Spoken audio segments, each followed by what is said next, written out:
Hi guys, James at Rampant Lion Reviews again for you today with another beer review. For this one, we are going to head over to America once again, and we're going to go to another brewery that I've never tried anything from before. So these guys are actually quite a well-established brewery. They've been around 10 plus years, and they've got a very, very good reputation actually in their local area.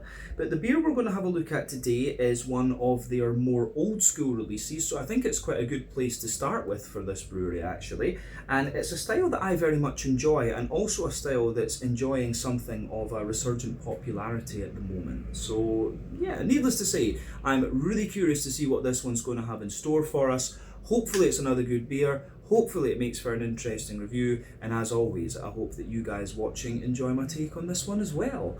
So yeah, for this review then, we are going to head to California on the American West Coast, the home of modern craft beer, I guess we could say. And we're going to go to the northern part of the state, to the northeast of San Francisco and Sacramento, to a little place called Auburn, which I had actually heard of before. I'm not sure why. It must be famous for something, but when I saw Auburn, California, something in my contextual memory was set off. But for this review then, we are going to have a look at my first beer from Knee Deep Brewing Company. This one is called Simtra. It comes in at 11.5% ABV, so it is a bit of a monster. But this one, from what I understand, is a triple IPA, and it is supposed to be a West Coast IPA as well. So yeah, this is one of their more old school beers from what I understand. And yeah, it's not all that often these days that you come across the West Coast Triple IPA, but I am seeing more and more West Coast doubles and things at the moment. So this is just a beer that caught my eye, and if I remember correctly, this is another one that I picked up from Beer in Chimshatui here in Hong Kong. So yeah, big thank you to those guys for making this review possible. But I've noticed that Knee Deep are starting to get their beers out here to Asia, which is quite exciting, and I guess it's just an expansion phase that they're going through. But like I said, always cool to introduce new American breweries to you here on the channel and try beers from different parts of America, because, you know, what is it, about 7,000 or 8,000 breweries in the States these days? Who knows? Always growing. But yeah, let's crack on with this one then and see what the beer has in store for us. A West Coast Triple IPA at 11.25% ABV. Bit of a monster. So, as always with my reviews then, I'll tell you a little bit about the brewery before we taste the beer. If you want to get straight to the tasting though, just fast forward. All the usual links can be found in the video description below. That's the brewery website, the link to my other reviews that I've done from, or will do in the future, from Knee Deep Brewing Company. I'm sorry, this is the very first time I'm trying one of their beers, as I mentioned, but there's all the usual social media down there. If you want to see more reviews, do please consider subscribing to the channel. The support that you give is massively appreciated, and remember, you can go into the channel homepage and search for beer using the geography tagging system. So just go in there, use the little search bar, put in your hometown, state, county, province, whatever you like. If I reviewed beers from the area that you search for, they will pop up. Failing that, you can check out the playlist of beers from different countries. You'll find this one in the American playlist, along with a number of other things. And that is being added to quite regular at the moment, because we do get some quite random American beers over here, which is great. Different breweries that I wouldn't encounter in Europe. But make sure you check out the playlist of beers from other countries as well, because there are some very, very interesting things on the channel these days. But yeah, let's go on to my brewery notes then, and I'll tell you a wee bit about Knee Deep Brewing then. So, Knee Deep Brewing, as I've mentioned to you already, are based in Auburn in California, which is to the northeast of Sacramento in the kind of northern part of the state, also northeast of San Francisco, Golden Gate Bridge, blah, blah, blah, blah, blah. But yeah, Northern Californian brewery this time. So, the company was founded back in 2009 by Jeremy Warren. So Jeremy is originally from California, but he went to study communications in Reno over in Nevada, which is where he says he fell in love with craft beer. But while he was living in Nevada as a student, he couldn't afford to drive to California to get the beers he wanted, so he decided that he was going to brew his own. So the first commercial beers of Knee Deep Brewing Company were produced in 2010, and they were contract brewed at a brewery in South Lake Tahoe in California, and they were keg only, but they were actually sold in the Reno, Nevada market. And during this time, when he was first starting to contract brew, he was joined at the company by Jerry Moore. So the following year, they transferred the contract brewing operations to two breweries in San Francisco, and at this time they also reached an agreement agreement to lease the former Beerman's Brewery in Lincoln in California, and by the following year in 2012, all of their beers were actually brewed in-house. But the brewery continued to grow over the coming years, and then in 2015, Jeremy decided to sell his stake in the company to Jerry and went on to found Revision Brewing in Nevada. And the main reason for the split, from what I understand, was just that the company grew very, very fast, and Jeremy basically wanted to kind of still be a little bit more experimental, and Revision Brewing Company has, of course, allowed him to do that. We've reviewed some Revision beers for you here on the channel, if memory serves me correctly.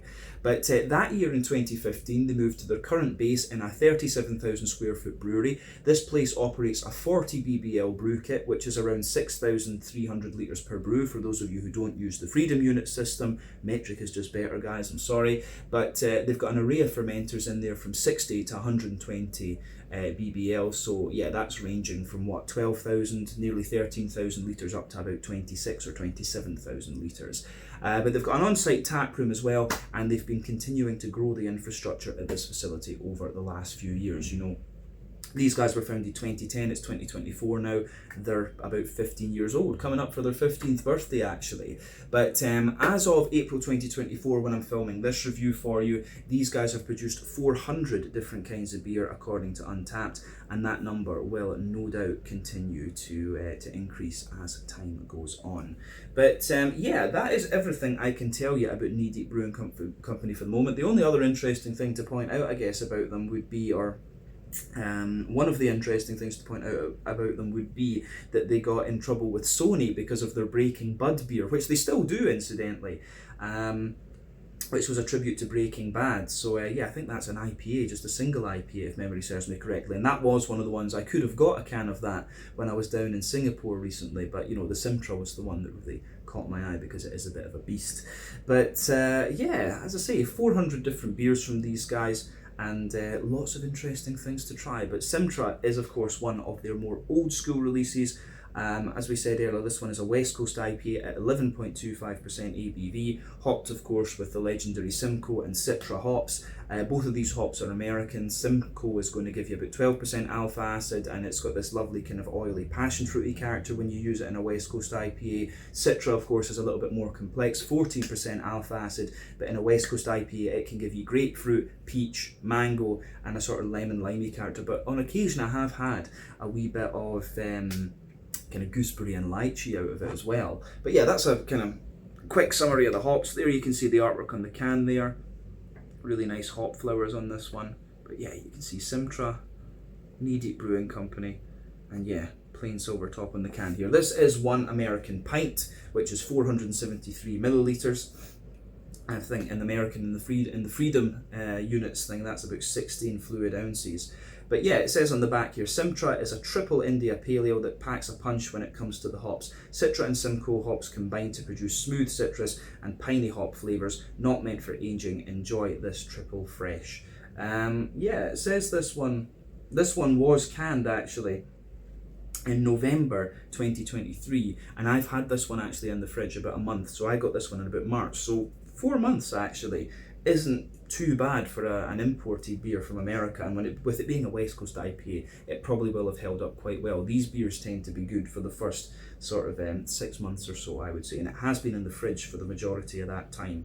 So yeah, let's get this guy out into the glass and see what it's all about. So yeah, really curious about this one actually. A lot of people have told me that this brewery is very good, and that this particular beer is really nice as well, because they know I like a good West Coast IPA. So let's do it.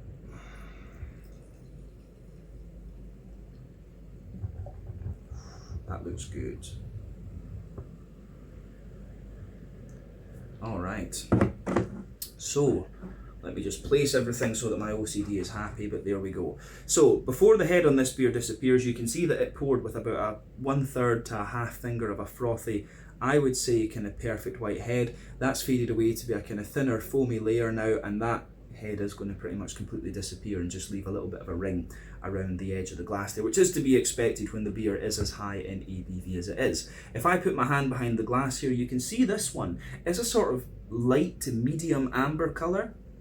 It's certainly not the most kind of orangey coloured IPA that we've come across before, and that can tell you a few things. So first and foremost, when talking about the colour of a beer, there's a few things that determine it. One is the type of malts that you use. That goes a long way to determining your EBC rating. Two, length of your wort boil is going to play a role, because the longer you boil the beer, the more the sugars caramelise, and thus you get a darker colour of beer. Any barrel aging you do or adjuncts you put into the beer will affect the colour as well. But yeah, you don't often have to care about that when it comes to IPAs of pretty much any description. Now, with this beer being a little bit lighter, a bit lighter on the amber scale, that can tell you a little bit about the flavour profile. So for me, West Coast IPAs can go two ways. They can be a little bit more bready and biscuity, or they can be a little bit more kind of oily and caramelly, such as the Sierra Nevada Torpedo. The other one I would say that's worth for the bready biscuity thing would be the Pliny the Elder. So I think this one is going to be somewhere in the middle. One of the key defining factors, I guess, of West Coast IPAs too, compared to New England hazies, is that these beers almost always use solely barley malt rather than using wheat and oats. It's not unheard of to use a little bit of wheat and oat, I should add, but yeah, for the most part, West Coast IPAs are pretty much only barley malt, and we'll talk a little bit about the hopping differences as well a wee bit later on. But yeah, as you can see with this beer though, if we wipe away the condensation of the glass, this one does actually have a good little bit of clarity to it. It is pretty damn clear. Good little bit of carbonation visible in this one, but I think that's due to the wee pattern on the bottom of the glass that's causing that. But all in all, this beer does look pretty much as you would expect of a West Coast IPA of pretty much any description. So I think we've said all we need to about the appearance of the beer. So we'll go on and have a wee look at the aroma then. Aroma section time. Oh yeah, that smells lovely. It really does. I've missed the West Coast IPAs so much. I wish I could get a tech job out in California. I need to look into it. I never have. I work with programming and cybersecurity and stuff like this. So yeah, going to California and living amongst the craft breweries there would be quite fun, I have to admit that. Something I should look into anyway. But yeah, the aroma of these beers is just so nostalgic for me. It reminds me when I was first, starting up the channel back in 2013 and going back to about 2010 or so when I was first starting to get into craft beer. But yeah, the way everything kind of pieces together in this one, I think, is really, really nice. It gives you everything you'd expect. You've got a good little bit of malty sweetness, you've got a big, deep, dank, hoppy character to it, and you've also got the big oily fruits. And the distinct, Simtra and Simcoe are the old school hops. These come to you really quickly. Like you know the characteristics of these hops. But let's break this beer down then and describe the aroma for you a little bit more in depth. So the backbone of the beer, you absolutely have a little bit of that kind of fresh white bready bread crust coming out of this one, which is lovely. So yeah, fresh white bready bread crust in there. You've also got a little bit of a kind of, you do have a little bit of there's a very slight woodiness to this one, and there's a little bit of cracker in there as well, so you can feel that mixing in, or you can smell that mixing in with the bread crusty characteristics of the beer. But above that, you've got a sort of kind of sweet brown bready character and a lot of white bread as well. The bready notes that come out of this one are quite sweet, to be honest with you, and I think it's American two-row malt that's in here. And this is just something I've kind of learned over the years. For me, the American malts, the two-row malts in the West Coast IPAs are a little bit more they're a little bit more oily and sweeter than the European crystal malts, where the breadiness is just a little bit drier, actually. You notice that in the flavour and the aroma. So, the American two-row malts to me these days are pretty distinctive in terms of flavour and aroma. So yeah, the bready character in this one is really, really nice. But this beer does have a fair wee bit of brown sugar to it, and to be honest, at 11.25%, you would expect that because it is a bit of a boozy beast. So there is a good little bit of like McVitie's digestive biscuit in there. I don't know how good a descriptor that is for Americans, but yeah, like a kind of sweet biscuity character. I think biscuits to the Americans are like these kind of scone things. Mixing up the type of English that I speak these days, guys, it's a bit weird actually. When you teach the Asian kids, you've got to show them both American. You've got to show them both American and British English as well. That's the other thing. So yeah, it's kind of interesting. You have to mix it up when you're talking to people as well. It's great. But yeah, the malty side of this beer is really, really nice. There is some straight up caramel in there. You've got some sweet biscuity notes as well. You do have some really, straight up caramel, bit of biscuit. There's a little touch of like that Werther's Original butter candy, butterscotchy sort of thing, but that's quite minimal. Mainly a kind of nice, kind of crisp and bready base in these beers. So yeah, this is a really nice smelling West Coast IPA, this one. And you know, I come back to a beer like this and it kind of shows me why I like the cold IPAs that are coming out a little bit more now as well. But yeah, this gets a big thumbs up from me. I think the malty side of this beer is really nicely done. Nothing unusual about it, which is, you know, as you would expect, since this is one of their more old school beers. I'm sure they've got other things that are a little bit more experimental and modern and stuff. But yeah, the more old school IPAs like this are very, very nice. So now we move to the hopping side of things. So when it comes to IPAs, there are 3 different types of hoppings that you can do when you brew these. You can do early addition hopping, which takes place within the first hour of the wort boil. That gives you pretty much all your bitterness, and it gives you a deeper, danker green component in flavour and aroma. You've got late addition hopping, which takes place within the last half hour of the wort boil, assuming you use a 90-minute wort boil, of course, you don't have to, but you get the principle. That will give you a little bit of bitterness, but mainly flavour and aroma, and it's going to give you a brighter green component in terms of flavour and aroma. But then you've got dry hopping, which takes place after the wort boil is complete, and that's all about flavour and aroma, and that's going to give you a very, that's going to give you a very bright green component as well. And so, yeah, it's quite interesting. So West Coast IPAs, for nerds like me, West Coast IPAs tend to use all 3 types of hopping, which is why they're, you know, deeper, danker and more bitter. New England IPAs tend to rely on late addition and dry hopping. Early addition hopping is of course a bit dominant over late addition and dry hopping for flavour and aroma. But anyway, with this beer, you can definitely smell that it's had quite a little bit of early addition hopping, because you do get a wee bit of that kind of deep, dank, pine resin-y character out of it, but I would say it's not overly prominent in this one. We do have to remember that at the point of drinking, this beer is about 4 or 5 months old at this point, so a wee bit of the kind of hoppy pungency might have dropped out of it, but I think we'll get more of it in the flavour for sure. And the other thing you have to remember is that, you know, when you drink big bitter beers, you're going to become less sensitised to that bitterness over time as you get used to it. But yeah, the aroma of this one is lovely. On that hoppy side of things, you definitely have, there's a little touch of earthiness in there, but that's very, very minimal. Wee bit of herbal character as well, but mainly a bit of deeper, danker pine resin, nice kind of floral aromaticity, quite a bit of zesty, grassy character. And I think the zesty grassiness is most likely to come from the Citra in this case rather than the Simcoe. Simcoe's a bit softer in my experience. But yeah, that I think is everything we really need to say about the green component, the aroma of the green component. So yeah, the fruity side of things coming out of this one are really, really nice. I mean, you've got very distinctive characters to this one. For me, I get a lot of oily passion fruit. I'm not getting the sharper peach that you can sometimes get from Citra, but I think that's a bit more prominent in the hazies rather than the New Englands when you use Citra. But yeah, I'm getting a lot of like oily passion fruit, which will come both from Citra and Simcoe incidentally, but there's quite a bit of oily mango in there as well. So yeah, passion fruit, mango, maybe a wee bit of pineapple as well. And yeah, there's a little bit of that, there's a wee touch of like lemony limey note, but that's quite minimal. I'm actually getting more kind of gooseberry and sort of lychee-ish type notes out of this one, mainly gooseberry. But yeah, passion fruit I think and mango are the 2 most prominent fruits. There's a wee bit of pineapple, and as I say, there's a wee bit of that limey that limey lychee type thing coming out of this one. Yeah, the way everything pieces together in this beer, I think, is really quite interesting. So yeah, I like that about this one. The way everything sort of just pieces together, I think, is really, really nice. Yeah. It's good. I do like how that goes together, actually. So, yeah, I think we've said everything we need to about the aroma of this one. I think this is going to be very nice. I'm not sure, will this take a full American pint? Let's see. It does. Very nice.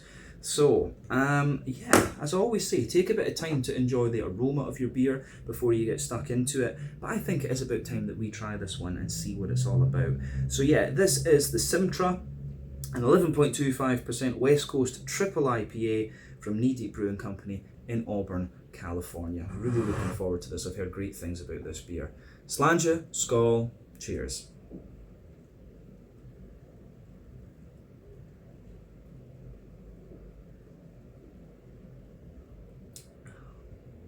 Oh yeah, that's good. That is pretty damn good. That's one of the strongest West Coast IPAs I've had for quite a wee while. Actually, we've got a really nice one here in Hong Kong called Hong Kong Bastard from Yardley Brothers Brewing Company. And this beer actually reminds me of that. It's just a little bit more amped up, but the flavour profile is pretty similar actually. It's got the big, this beer gives you what you want from this style. You've got a big sweetness in there. You've got the nice kind of hoppy bitterness, which actually builds into the aftertaste with this one. But then you've also got the nice kind of oily, fruity notes coming out of the beer. This is lovely. Big thumbs up from me. I guess this is another brewery that I need to put on the list for out and about videos for sure.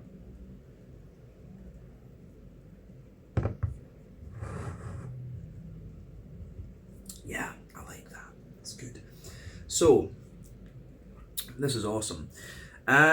In terms of the flavour profile of this one, it's actually a little bit more leaning toward the caramelly end of the spectrum than I thought it was going to be from the aroma. But I mean, when I think about it, that's probably a bit of a given because of the ABV, you know. Alcohol comes out as this kind of caramelly type flavour, so yeah, that would make sense. Yeah, but this is great. Let's do as we always do then and just break the beer down and describe it more in depth. So, middle third of your palate then. The backbone of the beer is a little bit of that kind of very fresh, white bready hedgehog bread crust in there. That's what comes out of this one.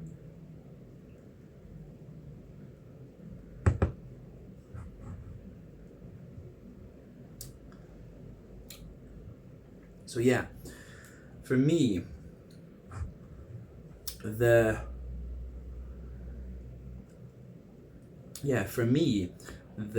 above the, if you move further forward on that middle third of your palate, you get a little bit more of a wee bit more of a kind of woody character coming out of the beer. There's a little bit of woodiness just there. I often get that. It must just be my palate. But yeah, you've got the bread crust, a little bit of woodiness. You can feel there's a wee touch of like a dry crackery sort of thing on top of the bread crust, and then you get those nice bready notes coming out of the beer for sure.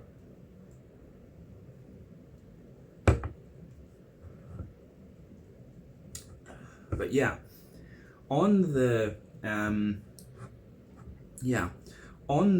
malty side of things, you've got that lovely kind of brown bready character coming out of this one. So yeah, the kind of brown bready character that you get out of this beer is quite nice. It's quite sweet actually, and I think I was right when I said American two-row malts earlier. There are other types of malts of course though, but yeah, you've got a brown bready layer, a white bready layer above that, and then it goes quite quickly into the kind of brown sugary characteristics of the beer. This beer, for being so high in ABV, it actually is quite crisp in terms of its malt base in a sense. Like the middle third of the palate, the flavour's not too tall actually, but I have found with these beers, the flavour can kind of get slightly taller on the middle part of your palate the more that you drink of it. But I'll tell you something, you can feel the booze in this beer right away. This is my Sunday afternoon beer before I go out for a walk, so I'll enjoy that walk, I'm sure. But yeah, the bready character, so you've got the brown bready layer, the white bready layer, then the brown sugar. So the base of that brown sugary character is a little bit more biscuity. It's got a very slightly kind of toasted character to it as well. So yeah, there's a little bit of toasty brown sugar in there, but not overly much, just very, very light I should say. Above that, you get this oily circle in the middle of your palate, and that of course is the brown sugar and the booziness. Like in the dead centre of that middle part of your palate, you can feel that concentrated boozy character from the beer.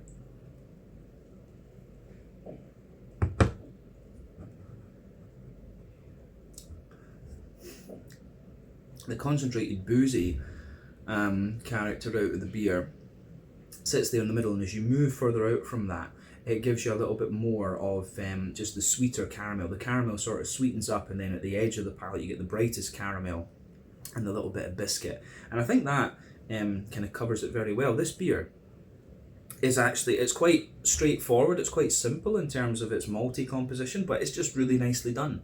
It just really is very, very nicely done. So I think at that we've covered everything about the middle third of the palate. So let's go to the back third of the palate. Border region between middle and back third of your palate. You get a little bit of brown bread in the base and a bit of white bread on top. You can feel that build up there. But remember, on your palate, sweeter flavours tend to come out further forward, more dry and bitter flavours come out further back, and quite often the back third of your palate is going to give you similar flavours to the middle third, just at different intensities. So let's look at that. The bread crust that you have in the base here is that little touch drier. You've got a bit of the crackery layer there as well, which feels a little bit more prominent. But then above that, you get the brown bready layer, which feels a little bit lighter and more airy. Still a touch sweet though. And then above that, you've got the white bready layer, which feels a little bit lighter, but still a touch sweet. You can feel a wee bit of the kind of biscuity character just creeping over the top of, creeping over the top of the back third of your palate there, but then you've got all the nice kind of yeasty characters coming out of the beer too, which is great.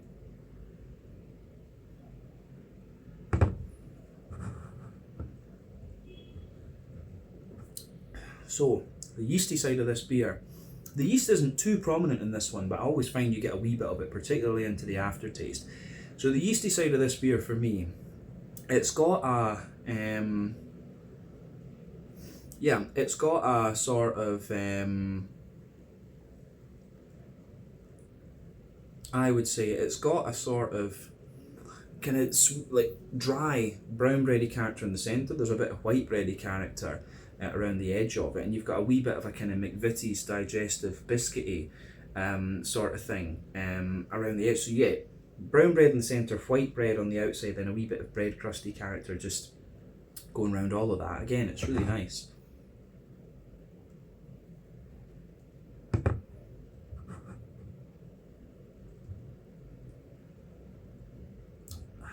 Yeah, I think that covers everything about the yeasty side of the beer. I do get a wee bit of that into the aftertaste, but the sweetness from the malt base here really does kind of take over, which is nice. I like a big sort of sweet, chewy West Coast IPA, safe to say. But yeah, for me, the backbone of this beer, you can see the back third of your palate, you can feel the flavour is taller. Then as you move further forward into the middle third of your tongue, it just kind of condenses down and squashes together that little bit more, which is kind of what you'd expect. But we've covered everything about the malty and yeasty side of the beer now. I think we can focus on the hoppy side. So back corners of the palate, you've got a nice little bit of earthiness in there. As you move further forward, it's got a little touch of herbal character, but then yeah, you get that deeper, danker, pine resiny note out of this one. And both Simtra and Simcoe, people don't think about pine resin when it comes to these hops. You think of like Chinook potentially, or Columbus is going to give you a more spicy floral note. But anyway, both of these hops, if you use them as early addition hops, they can give you this piney resin note, and it's quite evident here on the sides of your palate. But as you reach the kind of front corners of your tongue, you've got a little bit more of a kind of floral aromatic sort of thing going on, and then round the front curve of the tongue, you've got that little bit of a lighter grassy sort of note there. And the grassiness does have a wee bit of zesty character to it as well, and that's going to be mostly the Citra that will give you that. But let's focus on the front third of your palate then, and the fruity side of the beer. So let's have a wee look.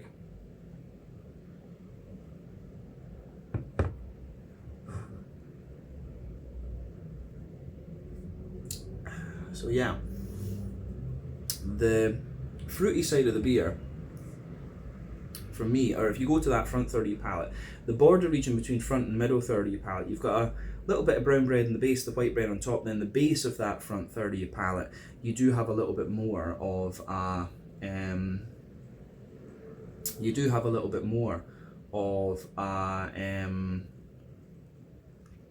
you've got a little bit more of a kind of bread crusty sort of thing in the base. As we say, you've got the brown bread, the white bread, and then you've got that nice oily bubble where the juicy fruity esters roll their way out of the beer. So yeah.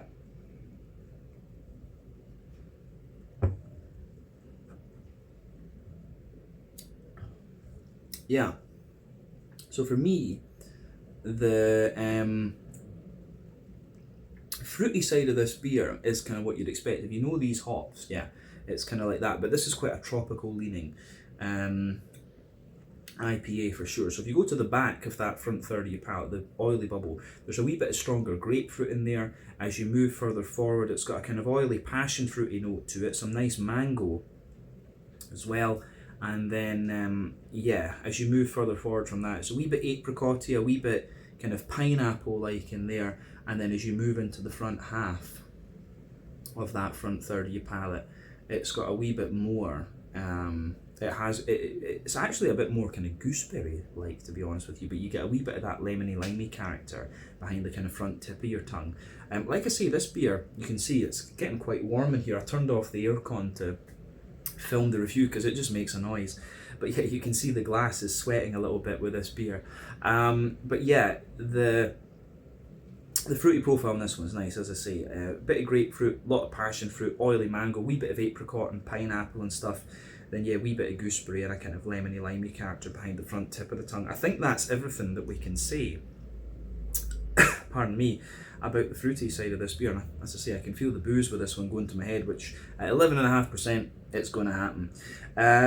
Yeah, so on the mouthfeel side of things then, just to round off, for me, I'd say that this beer's, yeah, like top end to mid-bodied, bottom end to full-bodied.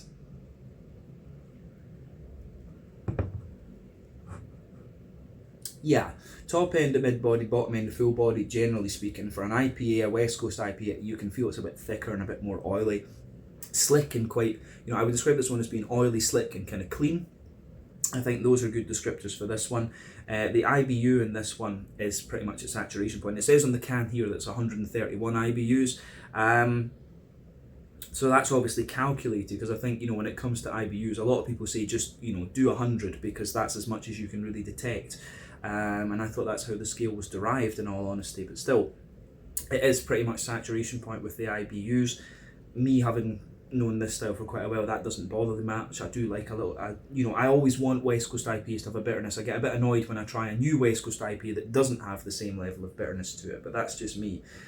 Some of those can still be quite good, right enough, but yeah, I want a big bitterness. The malt, like we said, has a bit of dryness in it, a good little bit of malty character and a bit of oily sweetness above that, and then yeah, you've got that nice kind of oily, tropical, fruity character out of it. But all in all, this is a really, really nice West Coast IPA. Certainly wouldn't hesitate to drink it again, but if you get a can of this, it might well be a sharer, this one at 11.25%. Or if you go to the bar and have it, it's probably like, they do even have a bigger one of this from what I understand, a quadruple IPA. But yeah, these beers are definitely sharers, but I'm going to enjoy the rest of this and go get something to eat. But yeah, let's leave it at that. A lovely introduction to Knee Deep Brewing Company, I have to say. This was the Simtra, an 11.5% West Coast triple IPA. Wouldn't hesitate to drink it again, but yeah, the next one I will probably share. But thank you again for watching my beer reviews. Until the next time, please like, subscribe, share, all the usual YouTube stuff. Let me know your own thoughts on this beer in the comments section below. Let me know what your favourite beers are from Knee Deep Brewing Company as well, and we will no doubt return to these guys again at some point in the very near future. But until the next time, slàinte, skål, cheers, and I will see you in the next one.